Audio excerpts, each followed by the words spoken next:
Hello students. मैं जितेंद्र सिंह आज आपको कक्षा 10वीं हिंदी दूसरी इकाई का पाठ 6 जिसका नाम है हम उस धरती की संतति हैं पूरक पठन है बच्चों। इसके कवि का नाम है उमाकांत मालवीय। ये पाठ पढ़ाएंगे। उमाकांत मालवीय जी का जन्म 1931 ईस्वी मुंबई महाराष्ट्र में हुआ और इनकी मृत्यु जो है 1982 ईस्वी इलाहाबाद उत्तर प्रदेश में हुआ। ये मालवीय जी भावों की तीव्रता और जन सरोकारों को रेखांकित करने वाले रचनाकारों में उमाकांत मालवीय का स्थान अग्रणी है।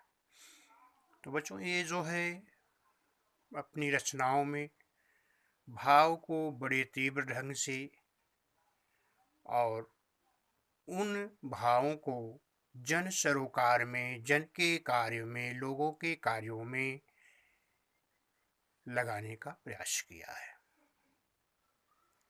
हिंदी साहित्य में आपको नवगीत का भगीरथ कहा जाता है। हिंदी साहित्य में इनको नवगीत के रूप में, भगीरथ के रूप में कहते हैं। भगीरथ मतलब जन्म देने वाले। आपने कविता के अतिरिक्त खंडकाव्य, निबंध और तथा बालोपयोगी पुस्तकें भी लिखी है। इनकी प्रमुख कृतियां जो है मेहंदी और महावर, देवकी, रक्तपथ, सुबह, रक्त पलाश की कविता संग्रह आदि ये इनकी प्रमुख रचनाएं हैं। ये जो पद्य दिया है पद्य संबंधी कव्वाली है। कव्वाली का इतिहास 700 वर्ष पुराना है। कव्वाली एक लोकप्रिय काव्य विधा है। कविता की एक प्रकार है कव्वाली, जो लोकप्रिय है, लोगों को पसंद आता है। यह तारीफ या शान में गाया जाने वाला गीत या कविता है। तो यह किसी की तारीफ में या शान में गाया जाता है। गीत कभी कह सकते हैं, इसको कविता भी कह सकते हैं। प्रस्तुत कव्वाली में कवि ने दो दलों की नोकझोंक पेश करते हुए शूरवीर ऐतिहासिक स्त्री पुरुष पात्रों का वर्णन किया है। यहाँ स्त्री पुरुष की को भारत माता रथ के दो पहिए बताया गया है। इस पाठ में बच्चों दो पक्षों में नोकझोंक, बात विवाद को कव्वाली के माध्यम से प्रस्तुत किया गया है और लास्ट में, अंत में यह बताने का प्रयास किया गया है कि स्त्री और पुरुष ये दोनों भारत माँ के रथ रूपी रथ के दो पहिए के समान हैं और एक समूह यहाँ गाते समय पहला पद लड़कों का समूह, दूसरा पद लड़कियों का समूह और अंतिम में दोनों पद मिलकर गाते हैं। तो पहले पद में लड़के हैं जो अपने आप को गौरवान्वित और बड़ा साबित करते हुए लड़कियों को नीचा दिखाते हुए गाते हैं और दूसरे पद में लड़कियां हैं जो लड़कियों को अधिक गौरवान्वित और लड़कों को जो है नीचा दिखाने का प्रयास किया है और तीसरे पद में दोनों मिलके गाते हैं। तो ये कव्वाली का जो विधा है ये हम उस धरती की संतति माने संतान जिसको बोलते हैं है, जो कव्वाली की विधा है बच्चों। अभी पेज नंबर 74 पे आप देखेंगे। कवि कहता है कि हम उस धरती के लड़के हैं जिस धरती की बातें क्या कहिए अजी क्या कहिए, हाँ क्या कहिए। यह वह मिट्टी जिस मिट्टी में खेले थे यहाँ धूप से बच्चे। तो लड़के जो है अपनी शान को, अपने आप को बड़ा साबित करते हुए लड़कियों को नीचा दिखाते हुए कहते हैं कि हम ऐसी पृथ्वी के, ऐसी धरती माँ के संतान हैं जिसके बारे में जितना भी कहा जाए कम ही कम है। कह रहे हैं कि उस धरती माँ की जितनी भी प्रशंसा की जाए वो कम ही कम है, क्योंकि ऐसी मिट्टी पर ध्रुव जैसे बच्चे ने जन्म लिया और ध्रुव जैसे बच्चों ने इस मिट्टी में खेला है। और हम लड़के जो है, पुरुष जो है, ऐसे मिट्टी में जन्म लिए हैं, इसलिए हम पुरुष जो है महान हैं तुलना में महिलाओं से, लड़कियों से। ये पुरुष वर्ग के लोग कव्वाली के माध्यम से गाते हैं। यह मिट्टी हुए प्रहलाद जहाँ, जो अपनी लगन के थे सच्चे, शेरों के जबड़े खुलवा कर थे जहाँ भरत दतुली गिनते।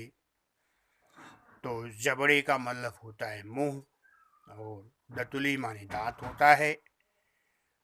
और जयमल पत्ता अपने आगे थे नहीं किसी को गिनते। अभी इसमें लड़के बता रहे हैं कि यह वह मिट्टी है जिस मिट्टी में प्रहलाद जैसे बच्चों का जन्म हुआ, जो अपनी कार्य में कितने तल्लीन थे, लगन रहती थी, अपने कार्य में वो व्यस्त रहते थे। शेरों के जबड़े खुलवा करके जहाँ भरत दतुली गिनते, और इसी मिट्टी में भरत जैसे जो है साहसी बच्चे ने जन्म लिया, जो कि शेरों के जबड़े खुलवा करके उनके दांत गिना करते, शेरों के मुंह खुलवा करके उनके दांतों को गिना करते थे। और इसी मिट्टी में जयमल पत्ता जैसे साहसी बालकों ने जन्म लिया, जो अपने आगे किसी को नहीं गिनते थे, किसी को अपने आगे किसी को साहसी नहीं समझते थे। कहने का मतलब कि जयमल पत्ता जैसा कोई साहसी नहीं हुआ। और इस मिट्टी में ऐसे वीर पुरुषों ने जन्म लिया, बहादुर पुरुषों ने जन्म लिया। इसलिए इस कारण हम तुमसे बढ़कर हम सबके आगे चुप रहिए, अजी चुप रहिए, हाँ चुप रहिए, हम उस धरती के लड़के हैं। लड़के कहते हैं इसलिए ये सब मिला करने के बाद हम पुरुष वर्ग, हम लड़के लड़कियों से बढ़ चढ़ करके हैं। मेरे सामने आप लोग शांत रहिए, शांत रहिए, और हम ऐसी धरती की संतान हैं। अभी अगले कव्वाली में, विधा में, अगले पद्य में लड़कियां जो है अपने आप को अधिक गौरवान्वित बताते हुए लड़कों को नीचा दिखाते हुए कहती हैं, अजी क्या कहिए, हाँ क्या कहिए, जिस मिट्टी में लक्ष्मी बाई जी जन्मी थी झांसी की रानी, रजिया सुल्तान दुर्गावती जो खूब लड़ी थी मर्दानी, जन्मी थी बीबी चांद जहाँ पद्मिनी के जौहर की ज्वाला, सीता सावित्री की धरती जन्मी ऐसी ऐसी बाला, गरडींग जनाब उड़ाएंगे तो मजबूरन ताने सहिए, ताने सहिए, ताने सहिए। हम उस धरती की लड़की हैं। लड़कियां अपने को कहती हैं कि हम लड़कियां लड़कों से कम नहीं हैं, लड़कियां लड़कों से बढ़ चढ़ करके हैं, क्योंकि इस मिट्टी पर, इसी पृथ्वी पर रानी लक्ष्मी बाई जैसी झांसी की रानी ने जन्म लिया।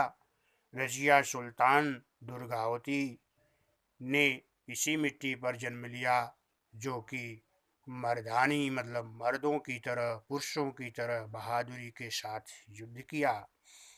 और जन्मी थी बीबी चांद जहाँ, यहाँ पर चांद बीबी जैसी वीरांगना महिलाओं ने भी जन्म लिया। और पद्मिनी के जौहर की ज्वाला, और रानी पद्मिनी भी इसी मिट्टी में जन्म ली, जो कि हंसते हंसते जौहर की ज्वाला में कूद पड़ी। और सीता सावित्री की धरती, यह इसी पृथ्वी पर, इसी मिट्टी पर सीता और सावित्री जैसी कन्याओं ने जन्मी थी। ऐसी बाला, बाला माने कन्याओं, ऐसी कन्याओं ने जन्म लिया, ऐसी लड़कियों ने जन्म लिया तो गर डींग जनाब उड़ाएंगे। डींग माने सीखी बघारना, अपनी बड़ाई करना। अगर जनाब आप अपनी बड़ाई करोगे तो मजबूरन ताने सहिए। ताने माने उलाहना, तो उलाहना भी आपको सुनना ही पड़ेगा। ताने सहिए हम उस धरती की लड़की हैं। लड़कियां कहती हैं उलाहना सुनिए, हम ऐसी मिट्टी की कन्याएं हैं जिस मिट्टी में महान कन्याओं ने, बहादुर कन्याओं ने, वीरांगनाओं ने जन्म लिया। और ऐसी इसलिए हम कन्याएं, हम लड़कियां जो हैं लड़कों से आगे हैं, लड़के कुछ भी नहीं हैं। अब तीसरी पद्य में दोनों मिलकर के गाते हैं। यूं आप खपा क्यों होती हैं, टांडा काहे का आपस में। टांडा माने झगड़े लड़ाई, खपा माने नाराज होना। हमसे तुम या तुमसे हम बढ़ चढ़कर क्या रखा है। अब ये लड़के और लड़कियां दोनों मिलकर के कहती हैं कि आपस में खपा क्यों हो, आपस में झगड़े करके क्या मिलने वाला है। आपस में झगड़े लड़ाई से कुछ मिलने वाला नहीं है। आपस में नाराजगी से कुछ मिलने वाला नहीं है। हमसे या तुमसे, हमसे आप बड़े हो या तुमसे हम बड़े हैं, इसमें कुछ मिलने वाला नहीं। क्या रखा है माने कुछ भी नहीं रखा है। झगड़े से न कुछ हासिल होगा, हासिल माने प्राप्त होगा। झगड़े लड़ाई से कुछ प्राप्त नहीं होने वाला है। रख देगा हमें उलझा करके। झगड़ा जो है सुलझाने के बजाय हम दोनों को उलझा देगा, आपस में विवाद कर देगा। और इस बात पते की इतनी है कि ध्रुव या रजिया भारत माँ के हैं। अभी दोनों मिलकर के कहते हैं कि अच्छी बात, पते की अच्छी बात तो ये है कि रजिया और ध्रुव दोनों भारत माँ के हैं।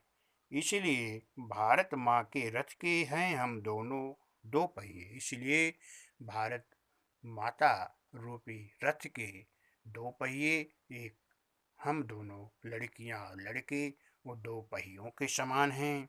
अजी दो पहिए, हाँ जी दो पहिए, हम उस धरती की संतति हैं। दोनों मिलकर कहते हैं कि हम भारत माँ के रथ के दो पहिए के समान हैं। दोनों समान हैं, दोनों में कोई बड़ाई नहीं है, कोई बड़ा नहीं, कोई छोटा नहीं। लड़के लड़कियां दोनों ही इसी पृथ्वी पर जन्म लिए, क्योंकि हम जिसकी भी प्रशंसा कर रहे हैं, लड़के लड़कों को महान पुरुषों का और लड़कियां महान बालाओं का, कन्याओं का, लड़कियों का, लेकिन वो दोनों ही इसी पृथ्वी पर जन्म लिए। इसीलिए न लड़के बड़े हैं न लड़कियां बड़े हैं, न तो कोई किसी से बड़ा है न तो कोई किसी से छोटा है। दोनों मिलजुल के रहेंगे तो देश की तरक्की होगी। तो इस तरह से कविता के माध्यम से कवि जो है कव्वाली के माध्यम से ये बताने का प्रयास कर रहे हैं कि कुछ भी हो, हम कोई बड़े न छोटे हैं। दोनों मिलजुल करके, सब लोग आपस में मिलजुल करके रहेंगे तो देश की तरक्की होगी और समाज की तरक्की होगी। और हम सब मिला करके भारतवासी हैं तो भारत माँ जो है, भारत की ज़मीन जो है, ये सबके लिए एक जैसी है। इसलिए कोई बड़ा छोटा नहीं है, आपस में भेदभाव नहीं रखना चाहिए। ये पाठ बच्चों यहाँ पर समाप्त होता है।